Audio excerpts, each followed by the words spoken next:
De hecho, pues. tú, Ah, sí, dale, dale. tú tienes una no rayas. No, sí, yo es que iba por ahí también a preguntar qué onda con los arcanos, pero tú vas por ahí, ¿no? Sí, pues va con lo mismo, ¿no? Ya la soltaste. Sí. Creo que es una pregunta muy pertinente porque para hablar del tarot primero hay que conocer qué es el tarot. Entonces, decíamos que el tarot está construido o estructurado, su estructura son 22 arcanos mayores y 56 arcanos menores. Estos 22 arcanos mayores comienzan por la carta 0, que es la carta del loco, el arcano del loco, y terminan con la carta 21, que en realidad si sumamos el 0 son 22, ¿no? 21, y ese arcano último es el mundo, la carta del mundo. Por platicarles un poco de estos dos arcanos, para que podamos imaginar de qué se trata, el arcano del loco, por ejemplo, de hecho se los puedo mostrar, déjenme ver si lo encuentro por aquí. Lo topas, hay un libro de Jung y de Freud que sacaron juntos, ¿sabes? Algo así que se llama Los tiempos jóvenes, algo así. Ay, jole, no lo tengo en mente, fíjate. No, ok. No lo tengo en mente, pero ahorita pienso en uno que tiene que ver, que se llama Jung y el tarot, escrito Ok. por Sally Nichols, ella estudió en el Instituto de Zurich, en el Instituto C.G. Jung, en el Instituto de Carl Jung en Zurich, y ella es inglesa y es contemporánea y ella da clases en Los Ángeles. Hasta la fecha sigue dando clases y ella lo que hace es enseñar la simbología del tarot. Supongo que es en una universidad, ¿eh? Va a estar interesante ese Se cotorreo. llama Jung y el tarot, es un libro realmente fenomenal. O sea, fenomenal en el sentido serio de lo que es el tarot.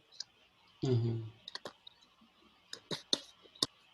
Y hay luego otros libros, hay muchos libros, ¿no? Los mazos, o sea, más recomendables son aquellos que incluyen un libro, obviamente, en su caja, ¿no? Porque nos va a aportar información, aunque si no vienen con libro, podemos siempre buscar algún libro.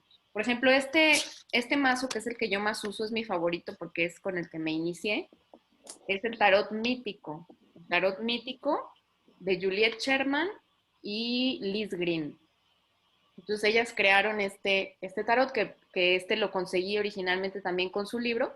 Creo que ahora es muy difícil de conseguir. Yo lo compré por ahí del 2010 en Monterrey y ya no lo he encontrado con tanta facilidad. Lo busco en Amazon y está carísimo, porque un amigo quería, etcétera, ¿no?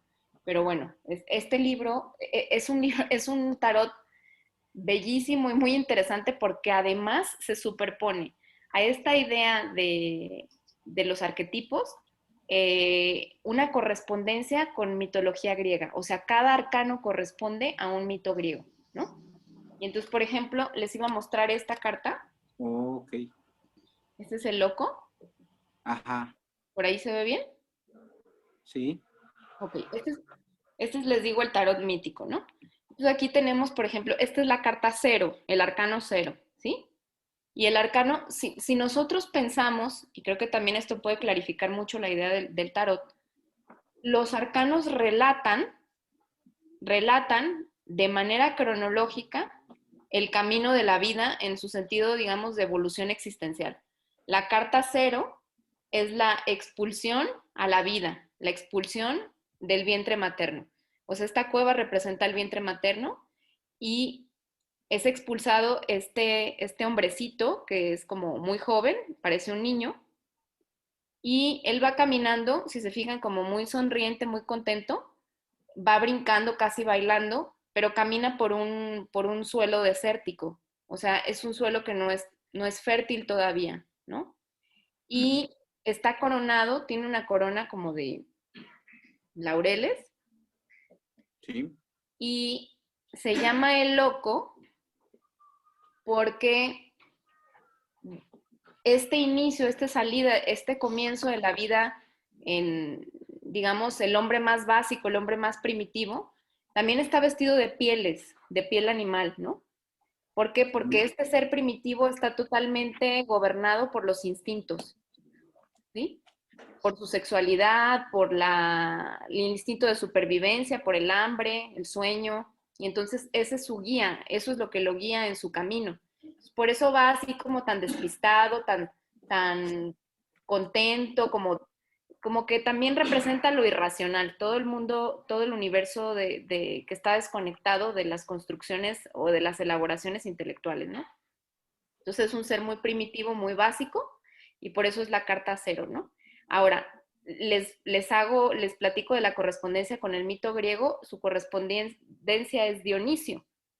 Entonces nos hace mucho sentido, o sea, crece el sentido de este arcano, ¿sí? Con Dionisio, ¿no? Como todos los, digamos, las fuerzas dionisíacas, los valores de Dionisio, ¿no? Entonces, esta es la carta cero, y me brinco a la carta 21, que es la última, para que también nos podamos dar una idea, es la carta del mundo.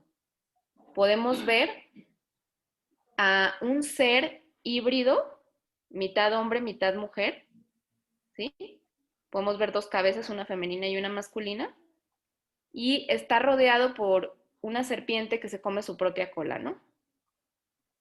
Esto representa como la comprensión de las dualidades, o sea, la comprensión de que todos los opuestos se tocan y también la comprensión de los matices que se encuentran en medio de estas dualidades o de estos opuestos, ¿no? Y tenemos 4 elementos. Estos 4 elementos que podemos observar son agua, representado por una copa, tierra, representado por una moneda de oro, tenemos una espada, que representa el aire, y un basto que representa el fuego, ¿no? Entonces, a su vez, estas son representaciones de los 4 elementos universales, pero también, o sea, nos habla esta carta de la armonía entre los 4 elementos universales. O sea, este es un ser humano que ya llegó, digamos, a una etapa de cierta realización o de realización profunda, en donde ha armonizado esos 4 elementos. Y estos 4 elementos también nos hablan de, eh, digamos, como dimensiones psicológicas o universos psicológicos. Por ejemplo, la copa nos habla del universo afectivo, de los afectos, es la copa del amor. El oro nos habla del universo material, de la fortuna, de toda la economía, la parte material. La espada nos habla del universo intelectual, el mundo de las ideas. Y la espada, el basto nos habla con el fuego nos habla de nuestras pasiones, de nuestros proyectos, ¿no? Del universo de los proyectos, de las ambiciones, ¿sí? De las pasiones. Entonces, si se fijan, bueno, hablando de la correspondencia con la mitología griega, este es hermafrodito, ¿sí? Ok, esto da, para mí este tarot de mítico, a mí me parece de los más interesantes para cuando alguien quiere entender qué es esto del tarot, porque creo que los mitos nos ayudan, son muy didácticos para entender de qué va cada arcano, ¿no? Y entonces, entre esta carta 0 y esta carta 21, que son los 22 arcanos mayores, en medio están otros 20 que nos van hablando de diferentes facetas de esta, digamos, evolución existencial del ser humano, ¿no? O diferentes facetas de esta condición humana. Ahora, hay algo interesante. Obviamente que ningún ser humano hace un recorrido cronológico por su vida, ¿no? O sea, somos bastante caprichosos, nuestras circunstancias son caprichosas, nuestra manera de ir accediendo al conocimiento, a la madurez, a la sabiduría es bastante caprichosa. A veces damos pasos para atrás y nos regresamos a la carta del loco. A veces nos fuimos hasta adelante y nos realizamos de alguna manera, pero luego de aquí volvemos a pasar acá o pasamos a otra carta, ¿no? Entonces, este camino, nuestro tránsito por la vida es totalmente arbitrario y va a depender de nuestras circunstancias, ¿no? Y bueno, esto creo que de alguna manera puede aclararnos un poco qué es esto del tarot. O sea, el tarot nos narra este camino o este trayecto que nosotros hacemos, este recorrido. por nuestras vidas, ¿no? Y nos habla de diferentes facetas. Ahora, otro detalle, a ver, ¿qué iba a comentar ahorita que... Ay, no sé, se me fue. A ver, si quieren platicamos un poco de algo y luego a ver si me acuerdo de lo que iba a platicar. Sí, te quería preguntar si tenía que ver algo con la teosofía, porque recuerdo que esa misma culebra está en un libro de teosofía que yo compré una vez, y pues Seguramente tiene, y por supuesto tiene pues muchas representaciones psicológicas, ¿no? En el centro está la esvástica y hay fuego alrededor de la culebra. vamos a encontrar muchos referentes que tienen que ver con la numerología teosófica, por ejemplo, porque hay diferentes niveles de interpretación de una carta. Si yo me voy Ok. o sea, esto es un sistema hiper complejo de lectura. Yo puedo Ujú. irme hacia la parte de la numerología, ¿sí? Y Sí. entonces la numerología que está, porque además de numerologías, hay muchas numerologías. La numerología que es, digamos, como más ad hoc al tarot es la numerología teosófica, por eso encuentras esos elementos. Ok. Pero también, o sea, tenemos este nivel de interpretación, que es el abstracto, se llama, el que tiene que ver con Ujú. numerología. También tenemos un nivel de interpretación que es el lingüístico, que Ujú. tiene que ver Oh, con el nombre del arcano como tal, porque el nombre del arcano como tal ya arroja muchísima información, culturalmente hablando, ¿no? O sea, estamos hechos de palabras, somos lenguaje, y entonces la manera en cómo se nombra el arcano nos da mucha información. Ahora, lo que es también muy, muy interesante es que independientemente del mazo que yo tome, puedo tomar hay unos mazos así tan curiosos como un mazo que se llama gay, o sea, de la cultura gay, un mazo de ángeles, un mazo de no sé qué, o sea, hay tarot de todo, ¿no? Este, ¿Para qué? Para que cada quien se identifique, igual que hacemos con el arte, para que tú te identifiques con una línea estética determinada, ¿no? Y ok. entonces, es una cosa complejísima esto. Entonces, digamos que hay esta identificación con una línea estética y tenemos entonces también que hay un nivel sensitivo de interpretación que tiene que ver con el arte, la parte artística del mazo. Entonces tiene que ver con los sentidos, ¿no? Pero también está la interpretación simbólica, que quizá sea la que uno deba aprender y profundizar más en el caso del tarot. O sea, conocer la simbología que está en el tarot, porque esta simbología, por ejemplo, este mazo corresponde, como les decía que hay diferentes escuelas, este mazo corresponde a la escuela de Rider-Waite. Rider era el nombre de la editorial que editó por primera vez ese mazo. Waite era el nombre del creador intelectual y Smith sería Rider Waite Smith, RWS, y Smith era el nombre del artista visual, Pamela Smith, que hizo la parte visual. Dijimos que es de otras, les dije otros nombres, Juliet Sherman y Liz Green, pero se desprende de esa escuela de la Rider Waite. Entonces, como se desprende de ahí, voy a encontrar mucha de su simbología muy cercana a la original del Rider Waite. Y, por ejemplo, en Marsella tenemos otra simbología. En Marsella, por ejemplo, tenemos que los arcanos menores están representados con solo las figuras que corresponden a espadas, bastos, oros o copas. Entonces, por ejemplo, si estamos hablando de un 7 de copas, vamos a ver 7 copitas ahí dibujadas, ¿no? Plasmadas. Si decimos que son el 2 de oros, vamos a encontrar 2 monedas de oro. Eso es en el de Marsella. Lo que hizo Rider-Waite, que fue un salto muy interesante a nivel didáctico para la comprensión de los arcanos, es convertir los arcanos menores en imágenes figurativas, no en imágenes con estas abstracciones, ¿no? De la repetición de 8 oros, 7 oros, etc. O sea, él puso una escena humana para representar estos arcanos menores. Entonces facilita mucho más su interpretación a nivel simbólico. No sé si hasta aquí tengamos alguna, podemos tener un poco más idea de qué se trata esto del tarot. Sí, está muy interesante. Y parece que es muy amplio, pues, ¿no? Aunque, como dijiste al principio, o sea, la representación, por ejemplo, de Marsella, a todas las demás que se han ido derivando.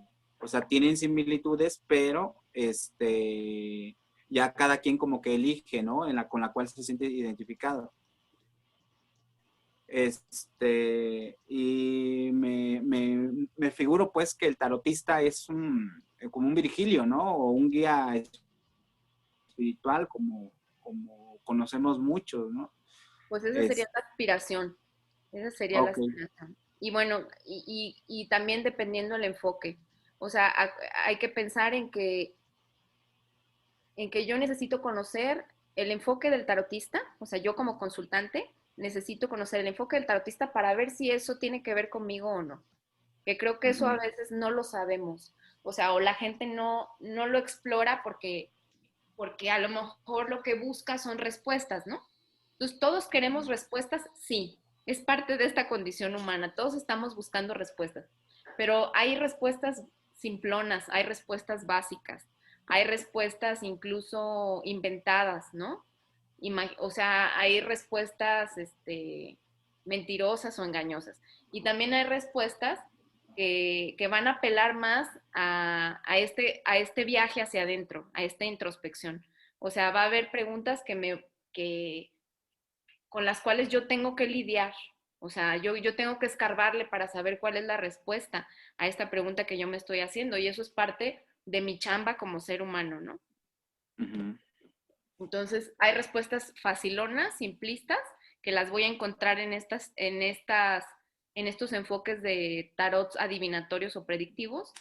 Y habrá respuestas más complejas, más profundas, que van a requerir de mi trabajo, o sea, de mi parte activa en este encuentro, ¿no? Con esa verdad que formará parte como de mis verdades, ¿no? Ajá. Cuando mencionaste esto de que no hacemos el recorrido cronológico, o sea, es la vida, ¿no? O sea, a veces tenemos caídas, te levantas, vuelves a caer y demás. Y habías hecho previamente una especie de analogía con la lotería mexicana. También sucede con serpientes y escaleras, ¿no? O sea, que avanzas y de repente, ¡boom!, vuelves al inicio, ¿no? O caes en la cárcel y de ahí no te mueves. Ándale, las serpientes escaleras. Hay un arcano acá que tiene que ver exactamente con lo que tú dices, que se llama la rueda de la fortuna. Ok. O la rueda, ¿no? La rueda de la fortuna. Entonces, mira, aquí está la rueda de la fortuna. Ajá. Es justo lo que acabas de decir. O sea, es esta idea de que a veces estamos arriba, a veces estamos abajo, a veces vamos subiendo, a veces vamos bajando, pero al fondo podemos ver la luz, ¿no? Un paisaje fértil y soleado. Y justo lo vemos cuando estamos ahí arriba, ¿no? Cuando Sí. estamos en esta posición. Ahora, si te fijas, esta rueda está metida en una especie de cueva o en un lugar así medio oscuro. Y estas tres mujeres que están ahí, hablando de la correspondencia de este arcano que se llama la Rueda de la Fortuna con la mitología griega, este es el mito de las Moiras. Entonces, Ajá. las Moiras, si recordamos, hay una de las Moiras suelta el hilo de la vida, ¿no? Uh-huh. La otra lo trenza y la otra lo corta. O sea, una le da salida a que se teja este hilo de la vida, este destino. La otra le da esta,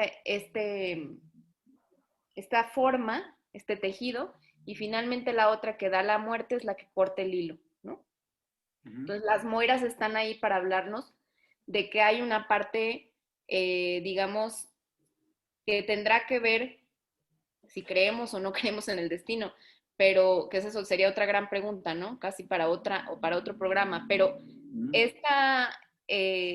las moiras, digamos, aquí, para mí están presentes porque nos recuerdan esta parte que tiene que ver con lo que yo no puedo, o sea, hay cosas que yo no puedo hacer, definitivamente, que están por encima de mí y quizá eso sea lo que le llamamos destino. Pero hay otra parte, porque esta es la idea que yo tengo, ¿no? O sea, sí creo que hay una parte, digamos, de destino en el sentido de que hay algo que está por encima de mí, que yo no tengo inquisición, ¿no? Voluntad o decisión más bien.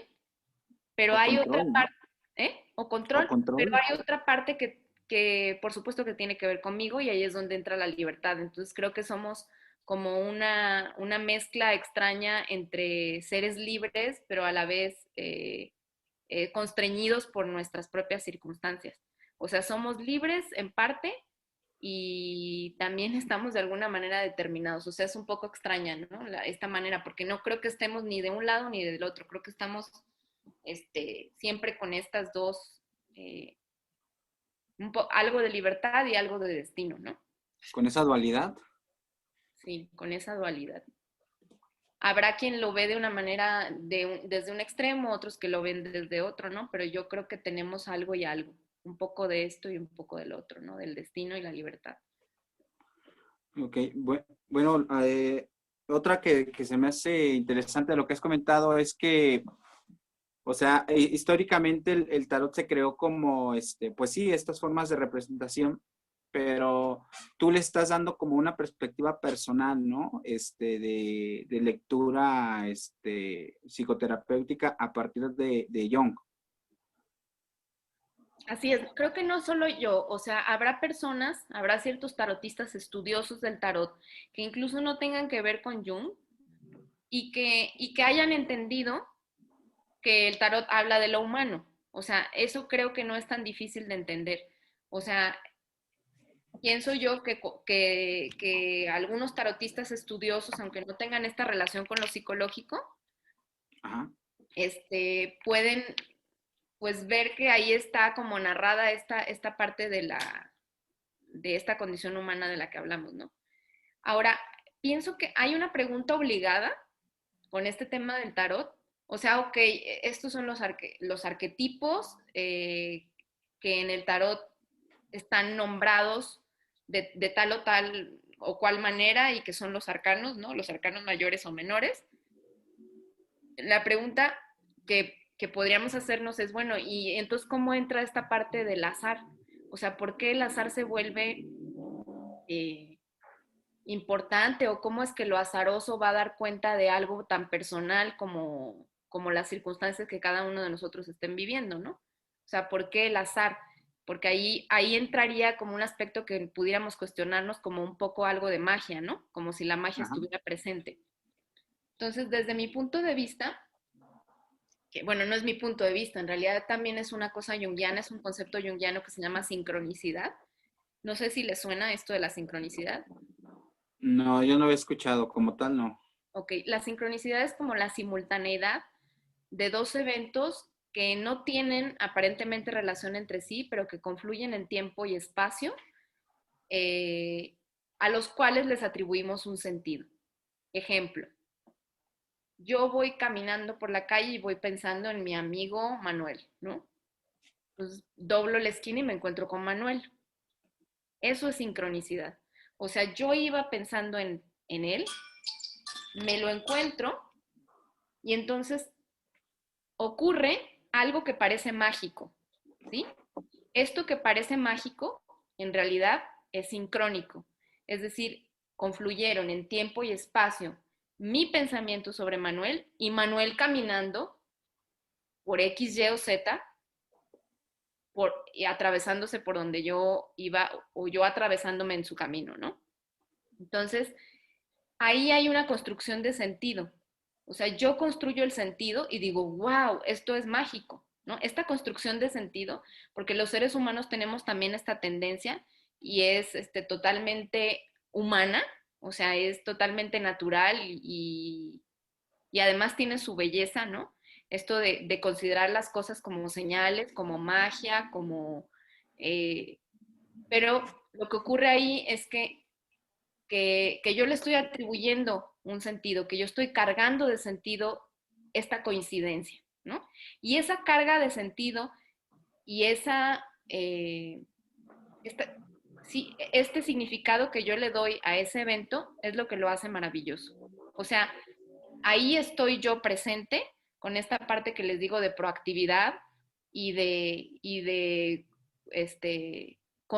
de construcción de sentido. O sea, estoy yo dándole un sentido y otorgándole un significado, ¿no? Eso es lo que ocurre con el tarot. esto de la sincronicidad. Y entonces, cada vez que uno lee el tarot, o sea, yo les puedo decir que de 10 lecturas, 9 son sincrónicas. O sea, son tremendamente redondas. Conozca yo la historia del consultante o no, lo que ocurre ahí, o sea, es maravilloso, maravilloso. Ok. Eh, esto también creo que tiene que ver con una creación de una atmósfera determinada. El tarotista debe crear una atmósfera adecuada para que ocurra la sincronicidad. Si no creas esa atmósfera, no va a ocurrir. O sea, lo que va a ocurrir es una cosa, digamos, ordinaria, ¿no? Pero tú vas a vestir ese evento de, de algo extraordinario, ¿no? Fuera del ordinario.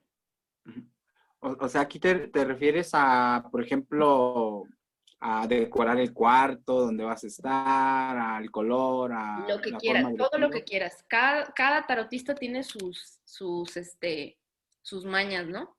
O sea, Ah, habrá quien le pone atrás cortinas, de estrellitas y lunas. Yo no soy de esas, tampoco me he visto como Walter Mercado ni nada de eso, sí. pero sí me gusta, o sea, sí le doy, porque soy un ser, o sea, en este sentido del ser humano civilizado, ¿no? Ujú, Los rituales son importantes para el ser humano, ¿no? sí. Entonces, y los rituales nos dan sentido y son ricos, ¿no? Están llenos también de su parte, tienen sus símbolos, ¿no? O sea, no es lo mismo que yo te lea el tarot en una mesa desnuda a que le ponga una manta, ¿no? Como, por ejemplo, esta que tengo aquí, que venía con mi mazo originalmente, que es una manta muy bonita. Ujú. Oh, Yo, ya. si yo le pongo a mi mesa esta manta negra con una tela súper satinada, bonita, y con unos filamentos dorados, bueno, pues ahí estoy construyendo esta parte, estoy poniendo, digamos, la primera piedra del ritual, ¿no? La primera piedra que es vestir la mesa, porque si visto yo la mesa, estoy vistiendo el lugar en el que te voy a recibir, ¿no? Y estoy poniendo además como ¿cómo puedo decirlo? Estoy poniendo como una plataforma de despegue. Estoy enmarcando nuestro acto creativo, ¿no?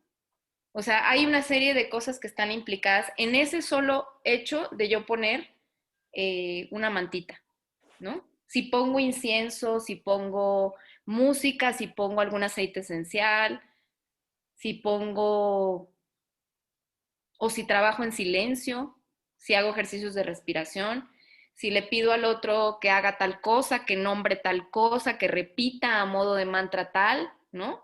Porque, porque la sonoridad tiene un efecto en la materia, ¿no?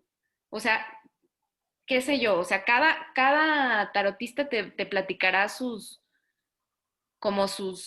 maneras de trabajar, pero sí pienso que es importante salirse del ordinario, o sea, convertir esa, ese tiempo y ese espacio en algo que se salga de eso ordinario, ¿no?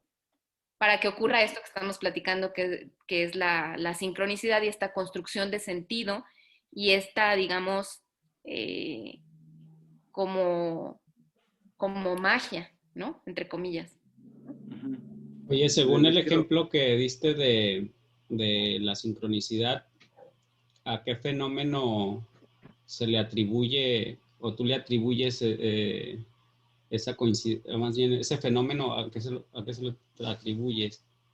Decías el ejemplo de estás pensando en alguien y te lo topas. ¿Lo atribuyes a la coincidencia o a qué fenómeno A se lo ver, otra vez porque atribuyes? se me Sí. cortó un poco tu voz. Es que Sí, Memo a te veces tiene decía falla en que a qué internet. fenómeno se debe, a qué se debe el fenómeno de la sincronicidad, según el ejemplo que diste. El ejemplo de estar pensando Pensar en en algo, alguien y topártelo, ¿a qué fenómeno se lo atribuyes? híjole, eso sí está más complicado, ir como a la raíz los porqués, o sea, por qué ocurre tal cosa. O sea, yo pienso que ocurre, o sea, que eso ocurre, digamos, de manera, ¿cómo te diré? En realidad independiente. O sea, él tenía que ir a tal lado, Ujú. tenía que pasar por ahí, y yo tenía que pasar por ahí, pero en realidad no es, yo no tengo el poder, digamos, mi mente no tiene el poder de atraerlo de esa manera físicamente, ¿no? Claro. O sea, ocurrió porque, Mera porque así coincidencia. estaba, ajá, una coincidencia. Te O sea, él lo pregunto, iba, a veces, porque ahora me pasó eso precisamente. Estaba pensando en un amigo y no pasaron ni 2 minutos cuando llega y me dio risa y se lo comenté. Le dije, estaba pensando en ti y llegaste, ¿no? Pero bueno, y para... son coincidencias, Sí. sí, son coincidencias, pues maravillosas, ¿no? O Ujú, sea, que sí, sí nos dan sentido, o sea, sí le dan sentido a uno, te hacen una tarde, ¿no? Te hacen el día, o sea, que ocurran ujú. estas coincidencias. Eh, pero creo que hay, desde mi punto de vista, habrá otras explicaciones, ¿no? Habrá otras esotéricas, del tipo que quieras, pero desde mi punto de vista, pienso que son cosas que ocurren de manera independiente, pero que yo mentalmente relaciono y que al relacionarlas, entonces les atribuyo o las cargo de un sentido determinado, ¿no? Ahí viene la magia, Que ya tú está le bien, pones el está muy bien. sentido. Sí, Ujú. y eso está bien. O sea, de hecho, creo que el ser humano, o sea, digamos, por más racionalista, positivista, hermético, escéptico, que sea, yo creo que el ser humano difícilmente podría sostenerse si no tuviera como un, un pelín de pensamiento mágico. O sea, ya sea para considerar incluso que la verdad está en el método científico o para cualquier otra cosa, ¿no? Sí, también es un salto de Ujú. fe pensar en la ciencia como tal. No sé qué opines, Hans, respecto a eso, a qué se deberá ese fenómeno desde el punto de vista de la física. Bueno, no sé si de la física, pero pensaba, por ejemplo, en la validación de los datos. Am, la esencia sería la siguiente: tú estás pensando en alguien y de repente esa persona aparece, ¿no? Y tú lo realzas, ¿no? Dices, ah, mira, justo estaba pensando en ti. Bueno, pues habrá muchas, digamos, coincidencias que podrían facilitarlo, ¿no? Si es tu amigo el que da la vuelta, que te visita cada 3 días, pues es normal que estés pensando con él, es normal que estés pensando en él con frecuencia y es normal que lo veas. Pero habrá muchas otras ocasiones en las que estés pensando en alguien y esa persona nunca aparezca, ¿no? Entonces, al no sufrir estos otros casos, una validación negativa, no son confirmados, pues tú los vas olvidando, ¿no? Y te vas calcando solo aquellas coincidencias que fueron como válidas o fructíferas para ti, ¿no? Ah, mira, qué curioso te vi, ¿no? Ah, mira, estaba pensando en esto y justo adiviné lo que ibas a decir, ¿no? ¿Y Oye, cuántas veces nos perdón, fue el caso, no? ¿es Hans el que está hablando? Ah, Ujú. sí, hola. Es que te veo, no te veo con la cámara apagada. Oye, pero se me hace, mira, esa respuesta me parece maravillosa. O sea, me encanta, la voy a memorizar. Sí, Está buenísimo. que tiene un sentido muy chido también, ¿no? Tiene... Ujú. Me encanta, o sea, esta cuestión de la validación de los datos, claro, y además tienes toda la razón. ¿Cuántas veces ha pasado que piensas en alguien y no aparece? Sí, la Muchas mayoría del más veces, tiempo, ¿no? No sucede lo que piensas. Sí. pero, pero fíjate, o sea, cómo, y claro, entre más, hay personas, sí, en este sentido extremo del pensamiento mágico, que todo lo consideran señales divinas, ¿no? O sea, que todo lo consideran señales divinas. Yo creo que es bastante normal que a cualquiera le pase esto, ¿no? Y nos pueda dar risa o nos pueda dar mucho gusto o nos pueda hacer sonreír durante el día, ¿no? Pero me parece genial la respuesta que da Hans. Me subo a esa. Oye, yo, o sea, está muy chido el tema, pero pienso, o sea, todos estamos en una especie o en una búsqueda la vida, ¿no? Por algo o de esas respuestas que mencionas. El hecho de no haber accedido al tarot quiere decir que nos hemos equivocado más veces o es algo paralelo, pues, ¿no? A la existencia de cada quien. A ver, otra vez, Manuel. A ver, no estoy segura de haber entendido. O sea, me refiero a que todos estamos en una búsqueda. O sea, los que no hemos accedido al tarot, nos hemos equivocado, más o menos así. No, por supuesto que no. No, no te hace... No, no. No, Perdón, digo, la pregunta no es para mí, pero me gustaría comentar que ¿sí? incluso siguiendo un rollo del tarot, me imagino que como la misma psicología es un constante estar autoconociéndose, ¿no? Lo mismo la física, lo mismo lo que haces de escribir y todo, creo que es un constante, no es que nos equivoquemos por no haber ido a algún camino elegido, el que tú quieras, o creer en una deidad o no, o lo que tú quieras, o un ser superior o no, o lo que tú quieras. Creo que la búsqueda es constante, siempre será una búsqueda, porque somos de alguna manera, pues no sé, es parte